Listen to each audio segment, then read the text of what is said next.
84 లక్షల జీవరాశులలో అత్యంత ఉత్కృష్టమైనటువంటి ప్రాణి మనుష్యుడొక్కడే. అందుకే జంతూనాం నరజన్మ దుర్లభం అంటారు శంకర భగవత్పాదులు. ఆ నరజన్మ లభించమంటే లభించేది కాదు. ఈశ్వరుడి యొక్క అనుగ్రహం పరిపూర్ణంగా లభిస్తే దాని చేత మనుష్యుడిగా వస్తాడు. ఆ మనుష్య ప్రాణికున్న గొప్పతనం ఏమిటి అంటే, శాస్త్రాన్ని ఆధారం చేసుకొని గురువుగారి దగ్గర శాస్త్రం నేర్చుకుని శాస్త్రానికి అనుగుణంగా కర్మానుష్ఠానం చేసి ఆ కర్మానుష్ఠానం చేసినటువంటి కారణం చేత ఈశ్వరుడి యొక్క అనుగ్రహాన్ని పొంది ఈశ్వరానుగ్రహం చేత చిత్తశుద్ధి పొంది చిత్తశుద్ధి పాత్రత అయిన కారణం చేత ఆ పాత్రత కారణంగా ఈశ్వరుని యొక్క అనుగ్రహంతో కలిగిన జ్ఞానము వలన ఇక మళ్ళీ పుట్టవలసిన అవసరం లేని పునరావృత్తి రహిత శాశ్వత శివ సాయుధ్య స్థితిని పొందడానికి యోగ్యమైనటువంటి ఏకైక దేహము, అటువంటి శరీరము కలిగినటువంటి ప్రాణి మనుష్యుడొక్కడే.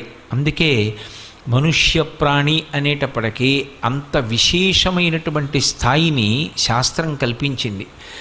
మళ్ళీ మనుష్యుడు తరించడానికి ఆ పూర్ణత్వాన్ని పొందడం కోసం ఋషులు దార్శనికులై ఆశ్రమం కింద విభాగం చేశారు జీవితాన్ని. ప్రారంభంలో బ్రహ్మచర్యము, తర్వాత గృహస్థాశ్రమము, తర్వాత వానప్రస్థము తర్వాత సన్యాసాశ్రమము, 4 ఆశ్రమాలు.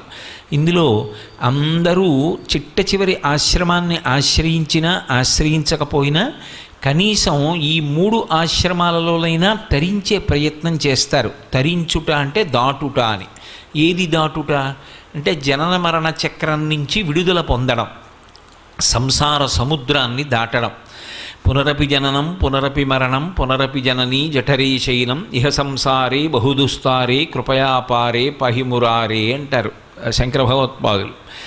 ఇందులో మీరు కొంచెం జాగ్రత్తగా గమనిస్తే బ్రహ్మచర్యాశ్రమం అంతా కూడా విద్యాభ్యాసానికి చెందినదై ఉంటుంది. అందుకే బ్రహ్మచారికి ఆర్థికమైనటువంటి ఆంక్షలు కానీ అనుష్ఠాన సంబంధమైన ఆంక్షలు కానీ చాలా విశేషంగా ఏమి విధించరు. ఏకాదశి నాడు ఉపవాసం చెయ్యమని శాసనం చెయ్యరు. లేదా కనీసంలో కనీసం అతను తన అన్నాన్ని తాను సంపాదించుకోవలసినటువంటి అవసరాన్ని కూడా కల్పించరు. అది భిక్షాన్నం తీసుకొచ్చి ఇస్తే తల్లిగా ఆ గురుపత్ని వడ్డిస్తుంది. ఆ గురుపత్ని పెట్టినటువంటి అన్నం తిని 365 రోజులు సంవత్సరంలో చెయ్యవలసిన పని ఏమిటి అంటే అత్యంత శ్రద్ధాభక్తులతో గురువుగారి దగ్గర కూర్చుని విద్యాభ్యాసం చేయడమే.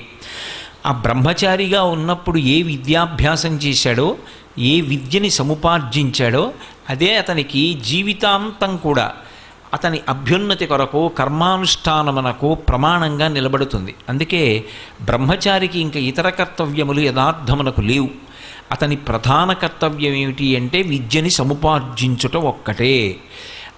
అథవా ఆ విద్య సముపార్జించడానికి బుద్ధి నిలబడ్డం కోసం అన్ని వేళలా భగవంతుని యొక్క అనుగ్రహం బుద్ధి యందు ప్రచోదనం కావడం కోసం ఆయన చెయ్యవలసింది ఒక్క సంధ్యావందనం చేస్తాడు, గాయత్రీ మంత్రానుష్ఠానం చేస్తాడు, ఆ జపం చేసి సమిధాదానం చేస్తాడు. గురువుగారి యొక్క అగ్నిహోత్రంలోకి లేదా తండ్రి గారి అగ్నిహోత్రంలోకి సమిధని ప్రదానం చేస్తాడు. అందుకే బ్రహ్మచారికి అంతగా ధన సంబంధమైనటువంటి విషయంతో ముడిపడేటటువంటి అవసరం ఉండదు. వానప్రస్థు అన్నీ విడిచిపెట్టి ఈ సంసారంలో ఇంతకాలం ఉన్నాను, ఇంత లంపటం అనుభవించాను, ఏదో భార్యని పొందాను, బిడ్డల్ని పొందాను, ఓ ఇల్లు కట్టాను, ఇన్ని సుఖాలు అనుభవించాను, ఈ సుఖాలన్నీ సుఖాలు కావు. ఇవాళ సుఖం అని అనుభవించింది రేపు దుఃఖంలా అనిపిస్తుంది. కాబట్టి ఇవి కాదు సుఖాలు. ఏది శాశ్వతమైన సుఖము అంటే అంబుజోదర దివ్యపాదారవింద చింతనామృతపాన విశేషమత్త చిత్త మీరీతి ఇతర విషయంబు చెరనీర్చు వినుత గుణశీల మాటలు వేయునేలా అంటాడు ప్రహ్లాదుడు. అలా ఎప్పుడూ భగవంతుని యందు మాత్రమే చిత్తముంచుకోగలిగినటువంటి ప్రశాంత స్థితి కావాలి. ఇతరమైనటువంటి ఒత్తిళ్ళు, ఇతరమైన విషయాలతో నాకు సంపర్కం వద్దు అనుకుంటే ఆ సంసారాన్ని విడిచిపెట్టి భార్యని తీసుకొని అరణ్యంలో ప్రవేశిస్తాడు. పూర్వకాలం వెళ్ళినటువంటి పరిస్థితిని నేను ఉటంకిస్తున్నాను. అరణ్యంలో ప్రవేశించి భార్యతో కలిసి ఏదో దొరికిన పదార్థాన్ని స్వీకరిస్తూ చిత్తాన్ని ఇద్దరూ కూడా భగవంతుని ఎందే ఉంచుకుంటారు. అందుకే వానప్రస్థంలో ఐశ్వర్య సంబంధమైనటువంటి విషయం ఎక్కువ ఉండదు. ఇక చిట్ట చివరిది సన్యాసాశ్రమం. సన్యాసాశ్రమం అత్యంత ఉత్కృష్టమైన ఆశ్రమం, అందరూ ఆశ్రయించగలిగినది కాదు. జ్ఞానము విపరీతంగా పొందాలనేటటువంటి కుతూహలం కలిగితే, జ్ఞానము పొందాలనేటటువంటి కుతూహలము విపరీతమైతే అన్నిటినీ విడిచిపెట్టేసి కేవలము భగవంతుని యందు మాత్రమే మనసు పెట్టుకొని అన్నిటినీ విడిచిపెట్టేస్తే చిట్ట చివరికి అగ్నిహోత్రంతో సంబంధాన్ని కూడా విడిచిపెట్టేస్తాడు. అందుకే సన్యాసాశ్రమంలో ఉన్నటువంటి వ్యక్తి తన అన్నాన్ని తాను వండుకోడు, అగ్ని సంబంధం ఉండదు కనుక. ఆయన భిక్షాన్నమే స్వీకరిస్తాడు. ఆకలి వేస్తే శరీరానికి అది కూడా ఒక రకమైనటువంటి రుగ్మత అని భావన చేసి కొన్ని ఇళ్ల ముందుకొచ్చి భిక్షాన్నాన్ని అడిగి స్వీకరిస్తాడు. అగ్నిహోత్రంతో సంబంధం ఉండదు కనుక చిట్ట చివర శరీరం విడిచిపెట్టేసిన తరువాత కూడా శరీరానికి అగ్ని సంస్కారం చేయరు. భూమిలో ఉంచి సమాధి నిర్మాణం చేసి పైన శివలింగం పెడితే అధిష్టానం అంటారు, తులసి చెట్టు ఉంచితే బృందావనం అంటారు. అందుకని సన్యాసికి ధనంతో అసలు సంబంధమే లేదు. డబ్బుని ముట్టుకునేటటువంటి అవసరము ఉండకూడనటువంటి ఆశ్రమం సన్యాసాశ్రమం. ఇక డబ్బు అత్యంత అవసరమైనటువంటి ఆశ్రమం ఒక్క గృహస్థాశ్రమం. డబ్బుతో ఇంత అవసరం ఉంది కాబట్టి గృహస్థాశ్రమం ఏమైనా తక్కువ అని అనుకుందామా అంటే, రామాయణంలో రామచంద్రమూర్తి ఒక మాట అంటాడు, బ్రహ్మచర్యము, గృహస్థాశ్రమము, వానప్రస్థము, సన్యాసము, ఈ 4 ఆశ్రమాలలోకి అత్యంత ఉత్కృష్టమైన ఆశ్రమము, అత్యంత శక్తివంతమైన ఆశ్రమం ఏది అంటే గృహస్థాశ్రమమే. నేనంటలేదు ఈ మాట, రామాయణంలో రామచంద్రమూర్తి చెప్పిన తీర్పు. ఎందుచేత అంటే బ్రహ్మచారి గృహస్థు మీద ఆధారపడతాడు. బ్రహ్మచారికి అన్నం కావాలి అంటే గృహస్థు ఇంటి ముందుకెళ్ళి భవతి భిక్షాం దేహి అంటాడు. శంకర భగవత్పాదులంతటి వారు బ్రహ్మచారిగా ఉన్నప్పుడు ఒక పేద బ్రాహ్మణి ఇంటి ముందుకు వెళ్ళి భవతి భిక్షాం దేహి అన్నారు. కాబట్టి భిక్షాన్నం ఎక్కడ దొరుకుతుంది బ్రహ్మచారికి అంటే కేవలం గృహస్థు ఇంట్లో దొరుకుతుంది. ఇక వానప్రస్థు గృహస్థాశ్రమంలో ఉండే వైరాగ్యాన్ని పొంది వానప్రస్థానికి వెళ్ళాడు. ఇక సన్యాసి తన యొక్క ఆహారం కోసం గృహస్థును ఆశ్రయిస్తాడు. గృహస్థు ఇంటి ముందుకొచ్చి భవతి భిక్షాం దేహి అంటే గృహస్థు వేసినటువంటి భిక్షాన్నం ఏదున్నదో దాన్నే సన్యాసి కూడా స్వీకరించి శరీరం తనంత తాను పడిపోయే పర్యంతం ఆ శరీరాన్ని పోషించడానికి గృహస్థుని ఆధారం చేసుకుంటాడు. మిగిలినటువంటి సమస్త భూతకోటి గృహస్థుని ఆధారం చేసుకుంటుంది. ఇంట్లో ఓ బల్లి ఉంటుంది, ఇంట్లో తిరిగేటటువంటి ఒక కుక్క ఉంటుంది, వీధిలో తిరిగేటటువంటి ప్రాణులు ఉంటాయి, బలిభుక్కులు ఉంటాయి, కాకులు లాంటివి. వీటన్నిటికీ ఆహారం ఎక్కడి నుంచి వస్తుంది? కేవలము గృహస్థు వలన వస్తుంది. గృహస్థు పంచయజ్ఞములు చేస్తాడు. పితృదేవతల్ని ఉద్దేశించి తద్దినం మొదలైనటువంటివి పెడతాడు. అలాగే ఇంటికొచ్చినటువంటి అతిథుల్ని పోషిస్తాడు.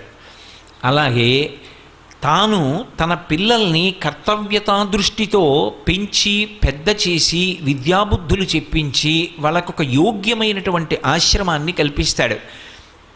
వాళ్ళు జీవితంలో ఊంచుకునేటటువంటి స్థితిని కల్పిస్తాడు. అలాగే ఆయన తన యొక్క ఆశ్రమపరంగా నిర్వహించవలసిన కర్తవ్యాలు ఎన్నో ఉంటాయి. ఒక యజ్ఞం జరుగుతోంది, ఆ యజ్ఞం జరుగుతోంది అంటే యాజమాన్యంలో తాను ద్రవ్యాన్ని వెచ్చించి యజమానిగా కూర్చోవడానికి భార్యతో కలిసి ఎవరు కూర్చుంటారు అంటే గృహస్థే కూర్చుంటాడు. బ్రహ్మచారికి యాజమాన్యం లేదు, వానప్రస్థు రాడు, సన్యాసికి అసలు దానికి సంబంధించినటువంటి అవసరమే లేదు. ఇక ఎవరికి అవసరం? గృహస్థుకే. గృహస్థు భార్యతో కలిసి యాజమాన్యం స్వీకరించి యజమానిగా కూర్చొని యజ్ఞం చేస్తే ఆ యజ్ఞము చేత ప్రీతి చెందినటువంటి దేవతలు వర్షం కురిపిస్తే ఆ వర్షము వలన మనందరం కూడా బ్రతుకుతున్నాం. మనందరం అంటే సమస్త భూతకోటి, కేవలము 2 కాళ్ళున్న వాళ్ళు కారు. శం ద్విపదే శం చతుష్పదే అంటారు. 2 కాళ్ళున్న ప్రాణులు, 4 కాళ్ళున్నటువంటి ప్రాణులు, చెట్లు, కీటకములు ఇవన్నీ కూడా ఎవరి వలన బ్రతుకుతాయి అంటే ఒక్క గృహస్థు వలన బ్రతుకుతున్నాయి. అందుకే గృహస్థాశ్రమం అత్యంత ప్రధానమైనటువంటి ఆశ్రమం. గృహస్థాశ్రమంలో లేకపోతే 3 రకములైనటువంటి రుణములు తీరవు. అసలు పితృరుణం తీరాలి అంటే గృహస్థాశ్రమమే దానికి ఆలంబనం. గృహస్థాశ్రమంలోకి ప్రవేశించి ధర్మపత్నిని స్వీకరించి తన కామాన్ని ధర్మంతో ముడివేసి తన తేజస్సుని ఆమె యందు నిక్షేపించిన కారణం చేత కలిగినటువంటి కుమారుడి వలన తనకి పితృరుణం తీరుతుంది. అందుకే కుమారుడు కలిగితే కట్టుకున్న బట్టలతోటే కొంచెం ఎత్తైనటువంటి ప్రదేశంలోంచి నీళ్లలోకి దూకుతారు. ఆ నీళ్ళు ఇలా పైకి ఎగిరితే ఆ నీటిని చూసి పితృదేవతలు రుణం నుంచి విముక్తుణ్ణి చేస్తారు. కాబట్టి పితృరుణం తీరాలన్నా గృహస్థాశ్రమమే ఆలంబనం. దేవతారుణం తీరాలి. దేవతల యొక్క రుణం తీరాలి అంటే రామాయణ భారత భాగవతాది గ్రంథములు చదువుకోవాలి. వాళ్ళు మనిషి జన్మ పండడానికి వీలైనటువంటి రీతిలో వేదములలో చెప్పబడినటువంటి విషయాన్ని భూతద్దంలో పెట్టి చూపించి మనకందరికీ అర్థమయ్యేటటువంటి రీతిలో సర్గశ్చ ప్రతిసర్గశ్చ వంశో మన్వంతరాణిచ వంశానుచరితంచైవ పురాణం పంచలక్షణం అంటారు. 5 లక్షణములతో కూడుకున్నదై మనిషి జీవితం ఎంత ధార్మికంగా ఉండాలో నిర్ధారించడం కోసమని పౌరాణిక వాంగ్మయాన్ని మనకిచ్చారు. అటువంటి ఋషుల యొక్క రుణం తీరాలి అంటే ప్రతిరోజు దేవతార్చన దేవతార్చన అంటే గృహదేవతలను ఉంటారు. ప్రతి ఇంట్లో దేవతలు ఉంటారు. ఆ దేవతలు పస్తు ఉండకూడదు, వారు ఉపవాసం ఉండకూడదు. ఆ దేవతలకి నైవేద్యం జరగాలి అన్నా, దేవతలకి ఆరాధన జరగాలి అన్నా గృహస్థాశ్రమం అవసరం. ఆ గృహస్థాశ్రమంలో ఉన్నవాడే దేవతల యొక్క రుణం తీర్చుకోగలడు. యజ్ఞయాగాది క్రతువులు చేసి హవిస్సునిచ్చి వాళ్ళకి భోజనాన్ని కల్పిస్తాడు. అలాగే చిట్ట చివరిది ఋషి రుణం, దేవతా రుణం, అలాగే పితృరుణం. ఈ 3 రుణములు తీరడానికి యోగ్యమైనటువంటి ఆశ్రమం ఏది అంటే ఒక్క గృహస్థాశ్రమమే. ఇన్నింటికీ ఆలంబనమైనటువంటి గృహస్థాశ్రమంలో ఇన్ని కర్తవ్యాలు నిర్వహించాలి అంటే ధనం అవసరము లేకుండా ఎలా ఉంటుంది? అందుకే గృహస్థు ధనాన్ని కోరుకుంటే దాంట్లో దోషం లేదు. బ్రహ్మచారికి దానం పట్టేటటువంటి అధికారం లేదు. బ్రహ్మచారి దానం పుచ్చుకొని రేపటి కొరకు అని దాచకూడదు. అందుకే పోతన గారు భాగవతం చేస్తూ వామనమూర్తి ఘట్టంలో ఆ బ్రహ్మచారిగా వచ్చినటువంటి విష్ణుమూర్తి చేత చెప్పిస్తారు. గొడుగో జన్నిదమో కమండలయో నాకున్ ముంజియో దండమో వడుగేనెక్కడ కరుల్ వామాక్షుల శంబులెక్కడ నిత్యోచిత కర్మమెక్కడ మదాకాంక్షితం బైన 3 అడుగుల మేరయ త్రోవకిచ్చుటది బ్రహ్మాండంబు నాపాలికిన్ననిపిస్తారు. నిత్యోచిత కర్మ సంధ్యావందనం, విద్యాభ్యాసం. అతనికి ఐశ్వర్యంతో సంబంధం లేదు కాబట్టి రేపటి కొరకు అని దానం పట్టి దాచకూడదు బ్రహ్మచారి. వానప్రస్థు దాని జోలికెళ్ళాడు. సన్యాసికి అసలు అవసరం లేదు. ఇక రేపటి కొరకు అని దాచవలసిన వాడెవరు? తన బిడ్డల కోసం, ఇంటికొచ్చే అతిథుల కోసం, తాను దాన ధర్మాలు చెయ్యడం కోసం, తన జీవితానికో ప్రయోజనం కలగడం కోసం డబ్బు సంపాదించాలనేటటువంటి ఆర్తి పొందవలసినటువంటి వాడు ఒక్క గృహస్థే. గృహస్థుకి డబ్బు సంపాదించాలి అని కోరిక ఉన్నదనుకోండి, అది దోషము అని చెప్పకూడదు. తనంత తానుగా ఈశ్వర కటాక్షంగా విశేషంగా ద్రవ్యం లభించిందనుకోండి, అది లక్ష్మీ కటాక్షం కాదు. తాను వెంపర్లాడాడనుకోండి డబ్బు కోసం, అప్పుడు తాను డబ్బు సంపాదించగలడేమో కానీ అత్యంత ముఖ్యమైన వేరొక కోణాన్ని పోగొట్టుకుంటాడు. అందుకే డబ్బు ఒక్కటే జీవితంలో లక్ష్యం కాకూడదు. కానీ గృహస్థుకి మాత్రం ధనం అత్యంత అవసరం. అటువంటి ధనం కలగకపోతే ఆ జీవితం చాలా క్లేశభూయిష్టంగా ఉంటుంది. ధనాన్ని ఆశ్రయించి క్షుత్ అంటే ఆకలి తీరడము అనేటటువంటిది ఉంటుంది. ఆకలి తీరాలనుకోండి అన్న సమృద్ధి ఉండాలి. అన్నం ఉండాలనుకోండి ధనం ఉండాలి. ధనం లేదనుకోండి అసలు క్షుత్పిపాసామలాం జ్యేష్ఠామలక్ష్మీర్నాశయాం యహం అంటారు శ్రీ సూక్తంలో. క్షుత్ అంటే ఆకలి, పిపాస అంటే దాహం. ఈ రెండింద్రియానికి మారుపేరు. అవి రెండు అత్యంత బాధాకరం. తాను బాధపడ్డం వేరు, యజమాని తన కన్నుల ముందు తన బిడ్డలు అన్నం లేక నీళ్లు లేక బాధపడుతున్నారనుకోండి, అది 2 రకాలైన దుఃఖానికి కారణం అవుతుంది. ఒకటి తన శరీరం శోషించిపోతుంటుంది. 2 తాను తినలేదు అన్న బాధ కన్నా తనని నమ్ముకున్న భార్యాబిడ్డలకి అన్నం లేదు అన్న మాట విశేషమైనటువంటి ఖేదాన్ని మానసికంగా కల్పిస్తుంది. ఈ 2 లేకుండా ఉండాలి అంటే లక్ష్మీదేవి యొక్క అనుగ్రహం కలగాలి. ఆవిడ పేరే లక్ష్మి. లక్ష్మి అన్న మాట ఎందుకు వచ్చింది అంటే లక్ష్యతే ఇది లక్ష్మి అని. అందరూ ఎవరి చూపు తమ మీద పడాలని కోరుకుంటారో, ఎవరి చూపు పడాలని లోకం కోరుకుంటోందో ఆ తల్లికి లక్ష్మి అని పేరు. అందుకే లక్ష్మీ కటాక్షం అంటారు. కటాక్షం అంటే ఏదో ఇలా కళ్ళు తెరిచి ఇలా ఎదురుగుండా చూడక్కర్లేదు ఆవిడ. ఇలా చూసినా చాలట, ఇలా క్రీగంట చూసిందనుకోండి కటాక్షం అంటారు. కటాక్షం అంటే కడగంటి చూపు, కంటి చివరి నుంచి చూసినటువంటి చూపు, పొట్టి చూపు అంటారు. ఇలా చూశాననుకోండి, ఏదో నా కంటికి కనపడినంత దూరం చూస్తాను, దాన్ని పొడుగు చూపు అంటారు.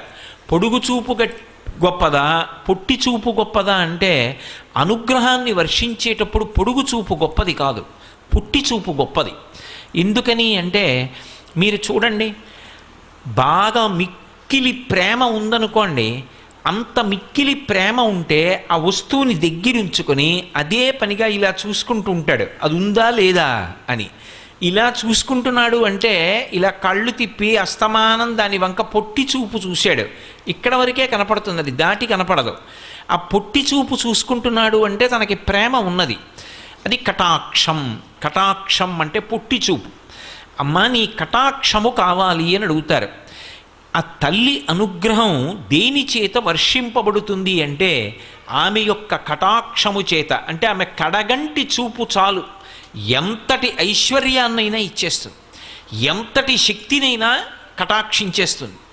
అంత గొప్ప చూపు కలిగినటువంటి తల్లి కనుక, చూపుల చేత పోషించగలిగినటువంటి తత్వం ఉన్నది కనుక, తన చూపుల చేత లోకమంతటినీ కూడా అనుగ్రహించగలిగినటువంటిది కనుక ఆ తల్లికి లక్ష్మి అని పేరు వచ్చింది. అటువంటి లక్ష్మి దృష్టి ఇప్పుడు కాదుట, అసలు ఎక్కడ ప్రారంభం అవుతుంది అంటే ఈ శరీరంలోకి జీవుణ్ణి ప్రవేశపెట్టేటప్పుడే బ్రహ్మగారు మొట్టమొదట తల్లి వంక చూస్తాడు. ఎందుకని అంటే చతుర్ముఖ బ్రహ్మగారు సృష్టికర్త. సృష్టికర్త అయినటువంటి బ్రహ్మగారికి మాతృస్వరూపంగా నిలబడేటటువంటిది లక్ష్మీదేవి. ఎందుకని ఆయన శ్రీమన్నారాయణుని యొక్క నాభికమలంలోంచి పుట్టాడు.